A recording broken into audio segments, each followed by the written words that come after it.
अरे फ़र्क नहीं होता है खुदा और फ़कीर में, अरे फ़र्क नहीं होता है खुदा और फ़कीर में, फ़र्क नहीं होता है किस्मत और लकीर में। अगर तुम चाहो किसी चीज़ को और वो न मिले तो समझ लेना इससे भी कुछ अच्छा लिखा है तेरे तकदीर में। हेलो दोस्तों, स्वागत है आप लोग की आपकी अपनी चैनल एक्सेलेंट मैथ क्लास पर।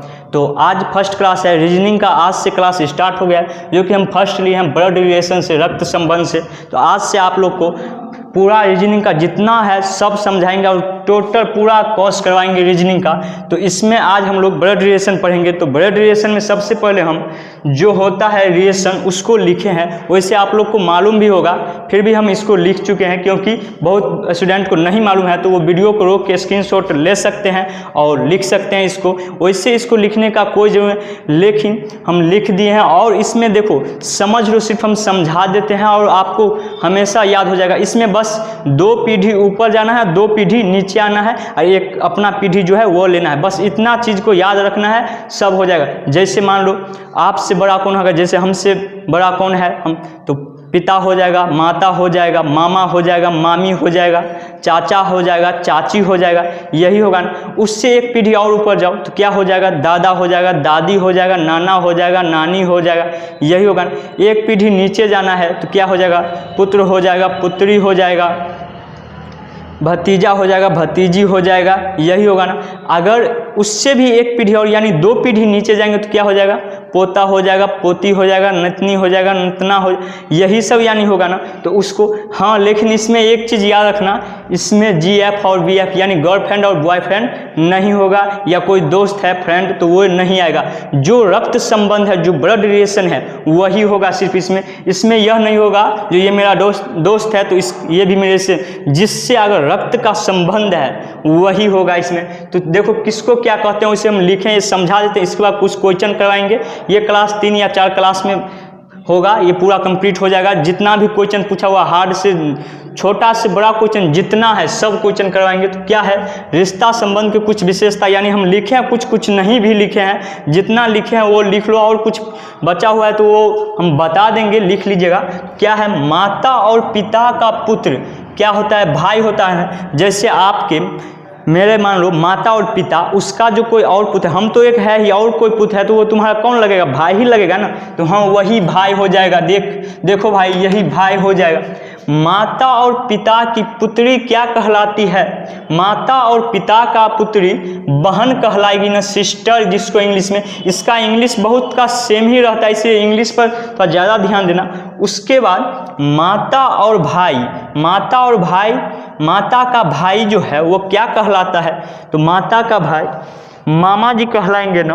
और पिता का भाई क्या कहलाएंगे, पिता का भाई जो होता है वो चाचा ही ना कहलाएगा दोस्तों, चाचा। इस दोनों को देखो, मामा और चाचा दोनों को इंग्लिश में अंकल ही बोलते हैं। इसलिए अगर क्वेश्चन में अंकल दिया है तो समझ लीजिएगा या तो मामा कह रहा है या चाचा कह रहा है। माता का बहन, माता का बहन कौन होता है, तो मौसी होता है ना। अब पिता का बहन कौन होता है, तो फुआ होता है ना।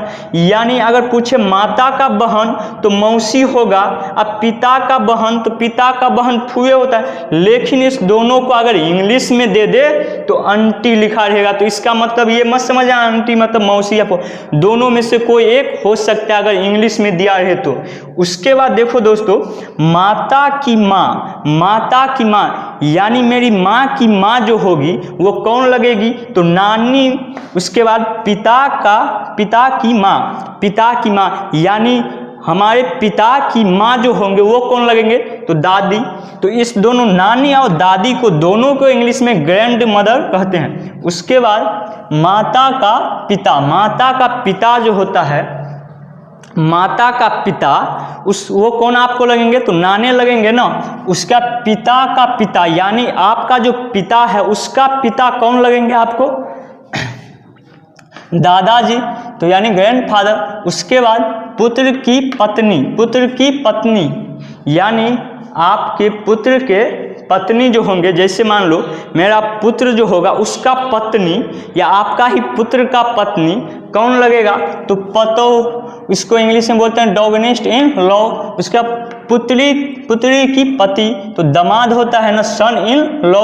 उसके बाद देख भाई पति का भाई यानी किसी पति का भाई यानी किसी लड़की का अगर शादी होता है किसी से तो वो उसका पति हुआ, उसका भाई क्या लगेगा तो देवर। और पत्नी का भाई आपका जो पत्नी होगा, नहीं हुआ है तो होगा ही, उसका जो भाई होगा वो कौन लगेगा तो साला। इस दोनों को इंग्लिश में क्या बोलते हैं ब्रदर इन लॉ, दोनों के इंग्लिश में एक ही दोनों का इंग्लिश होता है। उसके बाद 15 नंबर में लिखे हैं पति का बहन यानी जिसका पति होगा, किसी लड़की का पति जो होगा उसका बहन उस लड़की का कौन लगेगा तो ननद। उसके बाद भाई का पुत्र जैसे मेरे भाई का पुत्र जो होगा वो मेरा कौन लगेगा तो क्या लगेगा दोस्तों तो भतीजा लगेगा। उसके बाद बहन की पति, बहन जो होता है, मान लो मेरा बहन का जो पति होगा वो मेरा कौन लगेगा बहनोई जिसको ब्रदर्स इन लॉ बोलते हैं। उसके भाई की पत्नी यानी मेरे भाई जो होगा उसका जो पत्नी होगा वो मेरा कौन लगेगा तो अगर इस केस में अगर हम छोटे हैं तो वो मेरा भाभी लगेगी, अगर हम बड़े हैं तो क्या भाभो। यही इसको इंग्लिश में कहते हैं सिस्टर्स इन लॉ। और कुछ है जो कि हम नहीं लिखे हैं, आप लोग लिख लीजिएगा, याद आएगा। हमको बस इतना जगह नहीं था इसीलिए नहीं लिखे हैं। उसके बाद आप कुछ क्वेश्चन करवाते हैं, आप क्वेश्चन जरूर पूरा देखिएगा, वीडियो पूरा जरूर देखिएगा, आपको जरूर समझ में आएगा। आज ब्लड रिलेशन आप सीख के जाइएगा। चलो हम कुछ क्वेश्चन लिखते हैं, उसके बाद बताते हैं। क्वेश्चन पढ़ने से पहले कुछ और बेसिक चीज़ है जो हम बता देते हैं, किस चिन्ह का मतलब क्या होता है, कब कौन चिन्ह लगेगा तो क्या समझेंगे।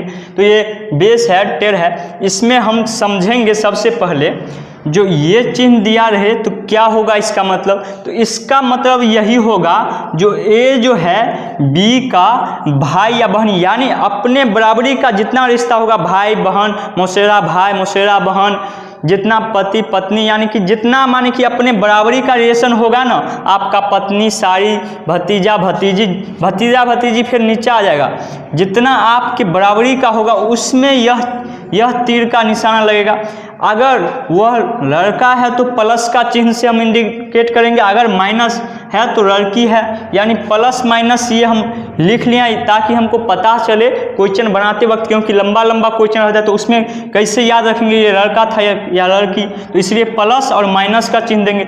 अगर तीर का चिन्ह ऊपर की ओर है तो इसका मतलब है ए का पिता है बी, यानी ए का जो है पिता, अगर आपका पिता रहेगा तो ऊपर आपसे है ना, तो ऊपर में तीर घुमा देना है, बस हो जाएगा वही दोस्तों बी उसका पिता। अगर आपके दादाजी कहे तो ए बी का पिता है, बी का पिता कौन है सी है ना, सी है, यानी इसका ए का कौन होगा दादाजी, यानी ऊपर मुँहे रहे तो आपसे बड़ा पीढ़ी। अगर वही तीर नीचा मुँहे आ जाए यानी ए का पुत्र है बी, ए का पुत्र है बी, अगर बी का पुत्र रहेगा सी तब भी नीचे मुँहे जाएगा, यानी ए का पोता हो जाएगा सी, और पोती रहेगी तो माइनस लगाएंगे, अब पोता रहेगा तो प्लस लगाएंगे। ये कुछ बेसिक चीज़ था, हम बता दिए। अब इसके बाद हम आप लोग को कुछ क्वेश्चन बताते हैं। तो क्वेश्चन नंबर 1 जो कि है आप लोग के बोर्ड पे दिखा रहा होगा क्वेश्चन क्या है इस टाइप का, देखो इसी टाइप का क्वेश्चन हम कुछ अभी बेसिक लिए हैं उसके बाद, लेकिन ये सब भी क्वेश्चन पूछा गया हुआ है। तो क्या क्वेश्चन में करा, ए जो है बी की माँ है, इस बी की माँ है ए, लेकिन बी जो कह रहा है बी ए का पुत्र नहीं है, बोल रहा है पुत्र है ही नहीं, वो बोल रहा है पुत्र माँ है लेकिन ये बोल रहा है पुत्र नहीं है, बताइए बी ए का कौन होगा। तो इस टाइप को क्वेश्चन को हम क्या तीर के निशाना से बताए थे ना, उस टाइप से बनाएंगे, सबसे हौला है इस सब क्वेश्चन।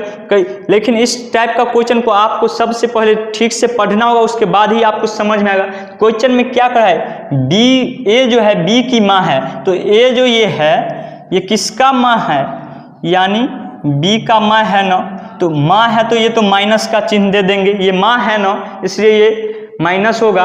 उसके बाद बी की माँ है लेकिन बी ए का पुत्र नहीं है। बी जो ये ए कह रहा है ये मेरा पुत्र नहीं है, पुत्र नहीं है तो क्या होगा उसका, ये तो बोल रहा है मेरा माँ है। तो इस केस में आपको अगर बोल रहा होगा पुत्र नहीं है तो दो ही होता है ना, पुत्र या पुत्री, तो पुत्र नहीं है तो पुत्री होगा, यानी बी के भी ऊपर माइनस लगा देंगे। तो बताइए बी ए का कौन है, ए का कौन है, बी पुत्री है ना। तो देखो दोस्तों इसका आंसर डी नंबर हो जाएगा, इसका आंसर डी हो जाएगा। और इस टाइप के क्वेश्चन हम आगे क्लास में आपको बताएंगे। तो अगर अच्छा लगा होगा तो चैनल को सब्सक्राइब कर लीजिएगा, वीडियो को लाइक शेयर जितना हो सके उतना कीजिए। ओके, धन्यवाद।